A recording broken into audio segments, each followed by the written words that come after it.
May 1st, 2025, Roanoke County School Board work session to order. Madam Chair, will you please call the roll? Mr. Greenway? Yes, ma'am. Mr. Linden? Yes, ma'am. Ms. Bajani? Mr. Hudson? Yes, ma'am. Ms. Clemens? Yes, ma'am. Item 2.01, approval of support contracts and personnel changes. Mr. Jim Bradshaw. Yes, good afternoon. This is normally a consent agenda item, but due to the way the board meetings have fallen this year, I am requesting that we do this on an approval item today at the work session. The normal one that you have is the personnel change. That looks like every one that you get on a board meeting. The other one is a once a year. It's the support contracts, and that's for every employee in our division that is on a one-year support contract. That's required to be voted on by the school board so we can issue contracts again for the following year. Our contracts are slated to go out next Friday on May 9th, so that's why I'm bringing these two items to you tonight, or I guess this afternoon, for your approval. And I'll be glad to answer any questions or anything about it, but it's just our personnel changes. Do we have a motion to approve? I'll make the motion. Second. Yeah. Any discussion? Madam Clerk? Mr. Greenway? Yes, ma'am. Mr. Linden? Yes, ma'am. Mr. Hudson? Yes, ma'am. Ms. Clemens? Yes, ma'am. Thank you. Thank you. So just for clarification, support contracts is everybody who's not on a continuing contract like a teacher. So teachers automatically that rolls over. That's why you have to do this every year. Just as long as everybody understands that. And it is okay, even though we haven't approved it officially at the meeting, if it goes on consent, to go ahead I and think send we them just, out. yeah, did. Rather than do Oh, consent, rather just than do vote. consent. Yeah. you're Correct, I'm Because sorry. they have to go out next Yeah, we Friday. needed for you to go ahead and approve. This is normally a consent item, but yes, I needed an approval so I can technically issue all the contracts to those people. Right. That's correct. Which is about 1,000, as you saw the list, about 1,000 people. So Yeah. it's quite a large number that if we didn't issue contracts would be a concern to Roanoke County. Thank you. Thank you. Thank you. Item 3.01, major construction project updates. Mr. Todd Kagels.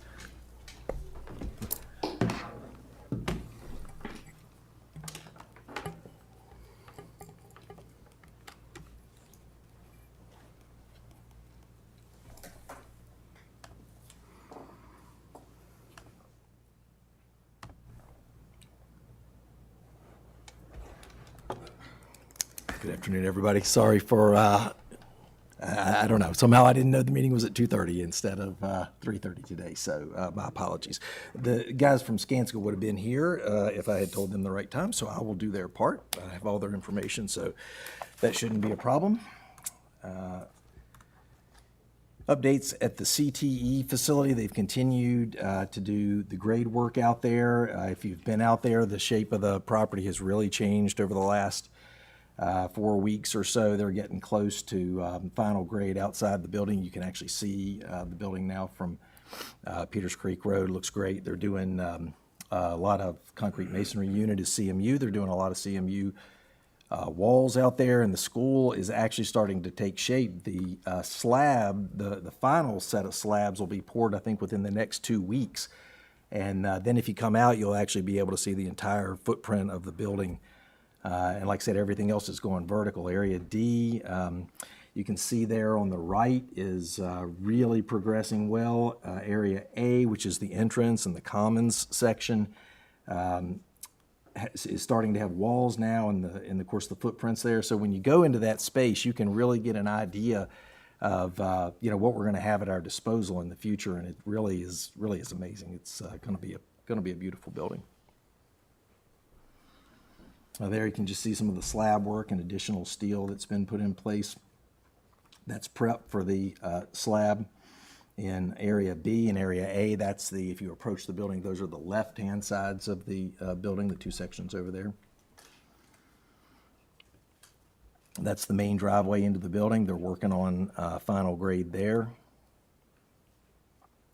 And then at our elementary schools, I think you know already that we've taken possession of Phase 1A. If you haven't seen it since it's been completed, it's fun to go there and walk through and kind of compare that to what the rest of the building looks like. It's amazing. Be happy to take you over there anytime. They are working on waterproofing and actually the brick installation for the fronts of the building for the facade now, and it just looks fantastic.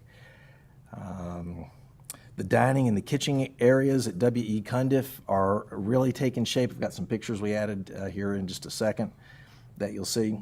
That on the left is the corridor, the new corridor along the front edge. That's the administrative sort of over to the left, and that's the new corridor there. They're getting ready to pour curbs, and the hills there at the bus loop at W.E. Cundiff are at final grade.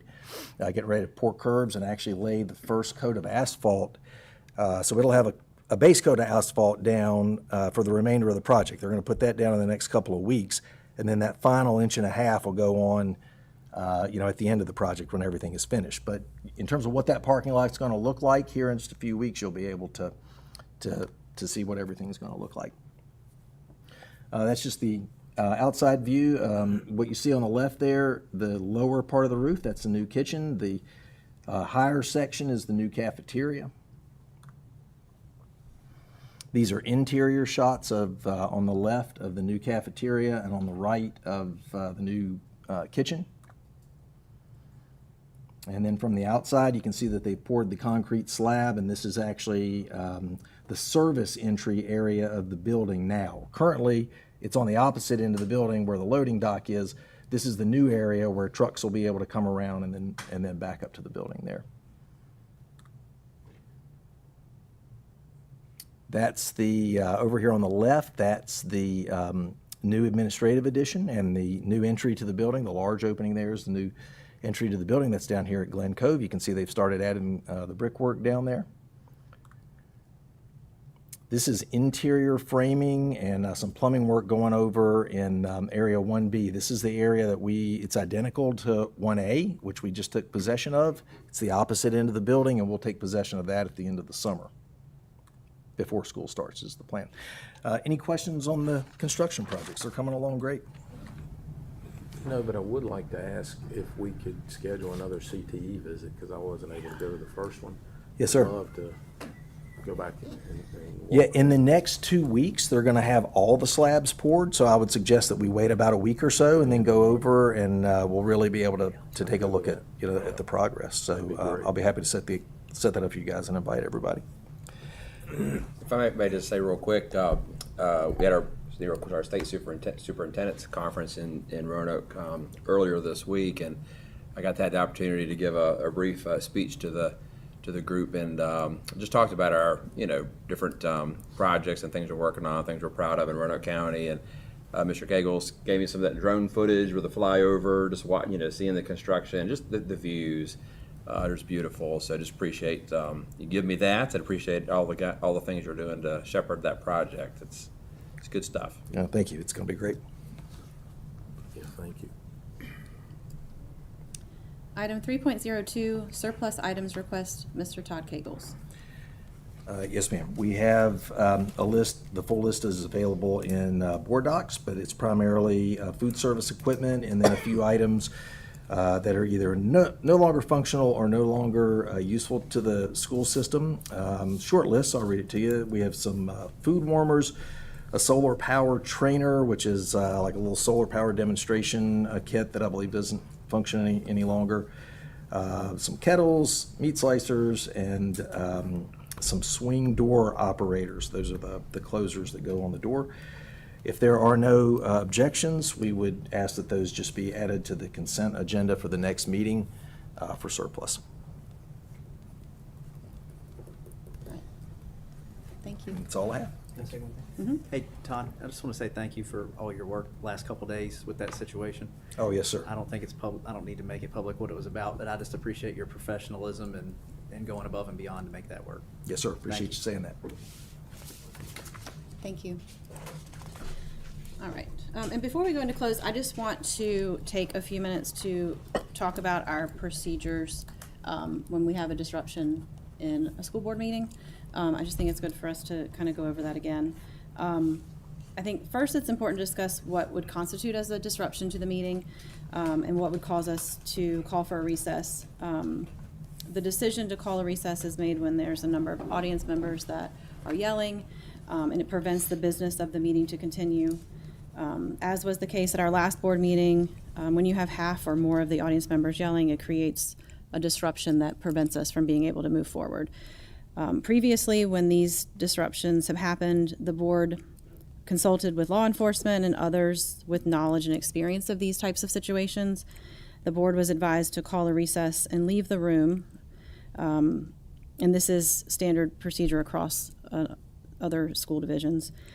The reason for calling the recess and leaving the room is to allow for de-escalation and to restore order to the room so that the meeting can continue. So that would be the reason that we would need to leave the room.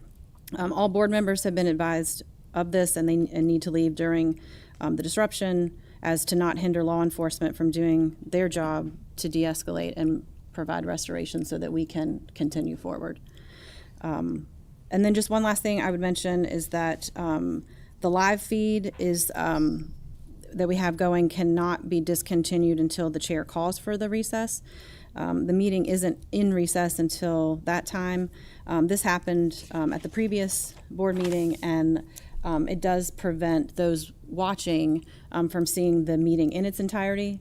So going forward, we need to make sure that the live feed continues until the recess is called, just so that there's no discrepancy between what they're seeing and what is actually happening in the official meeting. So I just wanted to kind of go over some of those things as a group with everyone here so that we're all on the same page. I don't know if anyone has anything else they want to add to that. We good? All right. I would just like to say that in the moment, it's very disconcerting, and I think you tried to manage the situation as best we could, and I appreciate your leadership on that. For anyone that's watching this, to think it's not gut-wrenching for all of us for what's happened and what the families have went through, and we wouldn't have a heart if our hearts weren't breaking for the very situation that we're discussing. But in the moment of public safety, and the officers were saying you should go back to the room and let things calm down a little bit. I appreciate what you did. There's no roadmap for how to handle this situation. We certainly wanted to hear everyone's comments, the discussion, and I'm sure we'll have an opportunity to do that going forward. So it's just a tough situation, and I think you did a nice job. Thank you. I appreciate it. It is a tough decision to make, but given the circumstances and what we've been asked to do, I think it is the only way to create order in the room. So, anything else? Thank you. All right, Mr. Greenway, would you like to read us into closed? Sure, I'd be happy to. I move that Roanoke County School Board convene in closed session for the following: to discuss ongoing personnel matters under investigation pursuant to the personnel exemption at 2.2-3711A1 of the Code of Virginia, and to discuss the investigation of a student matter pursuant to the scholastic record exemption at 2.2-3711A2 of the Code of Virginia, and for consultation with legal counsel and briefings by staff members pertaining to actual or probable litigation, and consultation with legal counsel regarding specific legal matters requiring the provision of legal advice by such counsel pursuant to 2.2-3711A7 of the Code of Virginia. Second. Madam Clerk? Mr. Greenway? Yes, ma'am. Mr. Linden? Yes, ma'am. Mr. Hudson? Yes, ma'am. Ms. Clemens? Yes, ma'am.